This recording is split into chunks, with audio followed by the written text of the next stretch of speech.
പുതിയൊരു വീഡിയോയിലേക്ക് സ്വാഗതം. +1 വിദ്യാർത്ഥികൾക്ക് വിഷമകരമായ ഒരു വാർത്തയാണ് ഇപ്പോൾ പുറത്തു വന്നിട്ടുള്ളത്.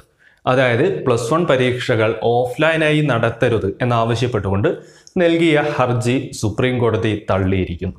അതുകൊണ്ട് തന്നെ ഈ ഒരു +1 പരീക്ഷകൾ നേരത്തെ സർക്കാർ അറിയിച്ചതുപോലെ ഓഫ്ലൈനായി തന്നെ സാധാരണ രീതിയിൽ എങ്ങനെയാണോ പരീക്ഷകൾ നടക്കുന്നത് ആ ഒരു രീതിയിൽ തന്നെ നടക്കും.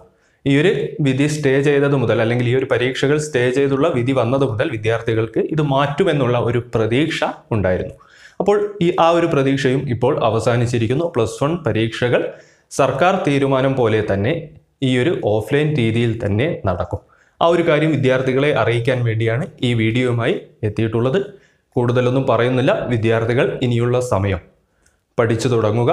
ഇതിൻ്റെ ടൈം ടേബിൾ കാര്യങ്ങളെല്ലാം ഉടൻ തന്നെ സർക്കാർ പുറത്തുവിടും. അപ്പോൾ ആ കാര്യങ്ങളൊക്കെ നിങ്ങളെ അറിയിച്ചു തരാം. അതിനനുസരിച്ച് വിദ്യാർത്ഥികൾ എന്തു തന്നെയായാലും പരീക്ഷകൾ എഴുതേണ്ടി വരും. അപ്പോൾ ഈ ഒരു കാര്യം നിങ്ങളെ അറിയിക്കുകയാണ്. മറ്റൊരു വീഡിയോയുമായി നമുക്ക് വീണ്ടും കാണാം.